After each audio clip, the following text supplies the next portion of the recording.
This is Plant-Based Briefing, How to Prevent a Pantry Moth Infestation by Brigitte Gemme at veganfamilykitchen.com.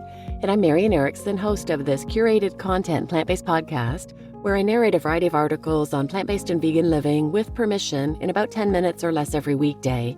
And I reached out to Brigitte years ago when I started this podcast to ask if I could share some of her amazing content. And we've become friends since. She lives in Vancouver, Canada, where my daughter and my sister live, so I get to visit her when I go out to see them. And interestingly, this is one of her older posts that I had never read. I do remember looking at it and thought, well, I did have this problem years and years ago, and I don't anymore, thank goodness, and just kind of put it on the back burner. But guess what? I saw pantry moths again just recently. And I should have known better, but I didn't make the connection when at the beginning of November, my daughter noticed a container of hazelnuts that was full of what looked like maggots. It looked like the whole inside of the container was just alive and moving. So my husband took it out and dumped everything in the compost bin. And I washed the container out over and over and over and didn't think of it again. Then just over a month later, I saw the first moth. So, it wasn't maggots, it was moth larvae. My goodness, I reached out to Brigitte and said, no, a pantry moth. And went back to this blog post, and she gave me some guidance as well. And we threw out so much food, even paper products, our aluminum foil, parchment paper, everything. As I started removing things, I realized these little cocoons were everywhere. They were tucked in corners of the pantry. They were tucked inside boxes. They were tucked inside bins where we stored jars and things everywhere. It was just awful. So used a mix of vinegar and water, cleaned everything down. Some of our dry goods I put in the freezer for 3 days, and it's not back in the pantry yet, and it's not going to go back in the pantry until we stop seeing moths. But I've realized I need to do another thing Brigitte told me to do, and I hadn't bothered yet, was take a Q-tip with alcohol and go in every single hole of the shelving in the pantry.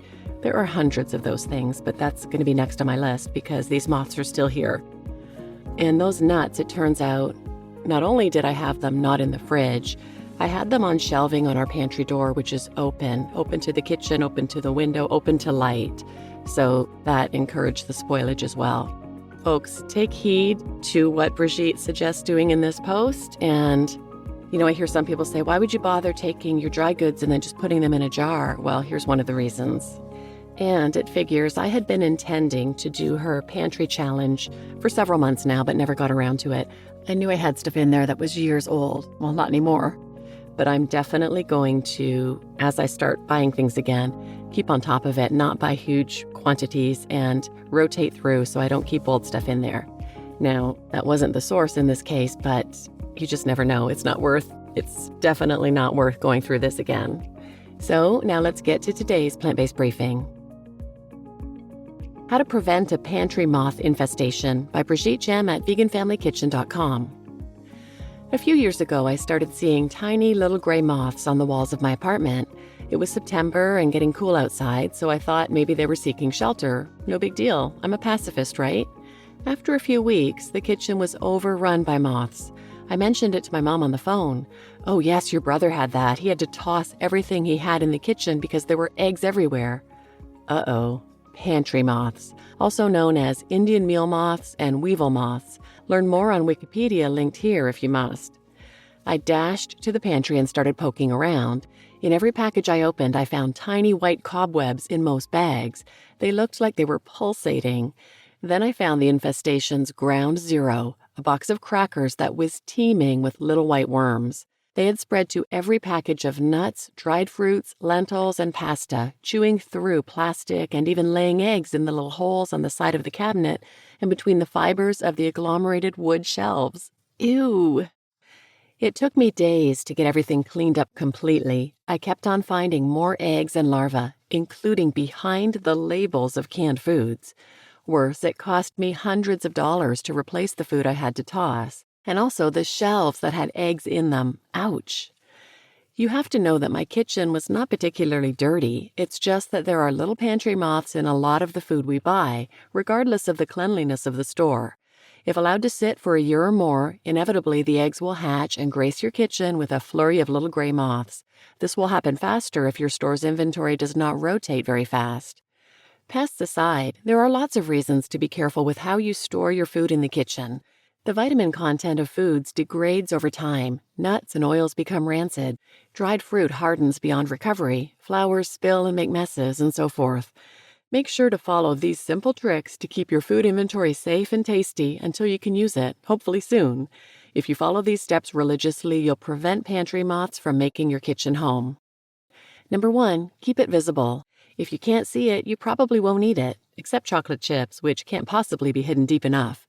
That's why the spices in the middle of your Lazy Susan and the condiments on the back of the fridge's bottom shelf never get used. Consider using risers to store your spices, or one of those cool drawer storage units if you have extra drawers. Plastic baskets can be used on the upper shelf so you can bring down the whole basket when you're looking for something. You can use the out-of-reach spaces to store extra stocks of frequently used items like your favorite flowers or rice or nuts. That way you'll be pulling a stool to look there at least once or twice a month so you can keep track of what you have. Number 2, keep it labeled. It seems silly when you're just returning from the store, but I guarantee that 2 weeks after bringing them home, you won't remember which bulk bag contains the oat flour and which one has spelt. Food in the freezer also becomes hard to identify when your containers get a bit frosty. Recognizing what you find increases the chances that you'll eat it. Keep a couple of fresh Sharpie markers at hand and a roll of kitchen labels handy. Jot down the description, the item, and the date. I use the digital format year, month, day, but use whatever works for you as long as it's always the same. Number 3, keep the air out and the food in. Transitioning your pantry to a set of airtight containers, whether they're glass or plastic tubs, will save you a lot of money over time by preventing messes, spoilage, and pest infestations, but it can be costly up front. My solution of choice has been an assortment of mason jars. I get many of them for free from friends, neighbors, yard sales, and Craigslist, and I did buy a few at summertime sale price. I started with the flowers, then nuts and dried fruits, and eventually beans. I refill them mostly from bulk products that I bring home using reusable cotton bags, but even if you're using the store's little plastic bags, you will end up with less waste than if you buy prepackaged ingredients. For spices, I use a combination of jars I bought after the dreadful Pantry Moth episode above and dollar store jars. A few of my local ethnic grocery stores sell spices in bulk. Aside from protecting my precious food, the assorted clear containers make it easier to identify and inspect what's inside from any angle, although I always label the top just in case. It's also easier to keep food neatly stacked compared to a jumble of rolled up bags and cardboard boxes. Do keep in mind that your ingredients should be stored away from direct sunlight and heat sources. Number 4, keep just enough. Buying a large format is often not worth it when you consider the cost of the space required to store it. Unless you have a large pantry and excellent inventory control habits, I recommend you store no more than a month's worth of commonly used items like rice, pasta, flour, and so forth. When buying an item for the first time, never be tempted to buy a large format even if it seems cheaper.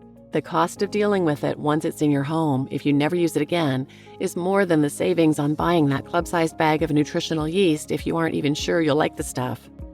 Number 5, keep on top. Take a complete inventory of everything you have in the kitchen every season if possible, or at the very least once per year. Toss what's spoiled and bring feature ingredients to the front. If you don't feel like you have time for this, make up for it by committing to eat those slightly older but still serviceable frozen meals in the next couple of weeks. You just listened to How to Prevent a Pantry Moth Infestation by Brigitte Gemme at veganfamilykitchen.com, and I'm your host, Marian Erickson. I'll also put a link in the show notes to Brigitte's Vegan Pantry Challenge. I highly recommend it. It's basically a way to commit to cooking with only what you already have in the house for the next 2 weeks or more or less. And she's got a kit that helps you get started with checklists and before pictures and inventories of the freezer, the pantry, the fridge, everything. It's a really great resource, as well as basic ways to use all that food, basic recipes for bowls, pasta, risotto, leftover casseroles, stir-fry soups, everything. It's fantastic and really simple. So be sure to check that out. Get through your pantry and get through all that food, and then be sure to follow her recommendations in the post I just read going forward to keep your pantry clean. And keep in mind how Brigitte said it's not always or not often your fault. In this case, it was mine because I left nuts sitting there to go rancid forever in the sunlight. But sometimes pantry moths or the eggs come in with food you buy, dry goods, flours, rices, things like that. The infestation I had years ago, I never did find a source, so I'm assuming it was something like that. but I was so freaked out I just threw everything out without inspecting it. But since you can bring the eggs home unknowingly, I've read that when you bring home dry goods that might sit in the pantry for a while, especially if purchased in bulk or if packaged products have rips or tears or openings, put them in the freezer initially for a week or so. It should be long enough to kill off any eggs. Now, I've read different things. I've read 3 days, 4 days, a week. Not everybody has the freezer space, so again, back to Brigitte's points about not buying in too large of sizes. I've also read that bay leaves are a natural moth repellent, so you can scatter a few leaves around your pantry or cabinets to keep critters at bay, haha. Anyway, I'm going on long yammering, but I did want to mention one more thing Brigitte is offering. She has great workshops, and she has one I'm attending December 17th at 11 a.m. Pacific time. It's a free workshop called Intentional Eating and Living, Preparing for a Nourishing Year.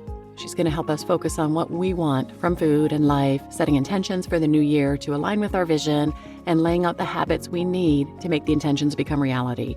So I'll have a link to that in the show notes as well, or you can go to veganfamilykitchen.com and sign up for that free workshop.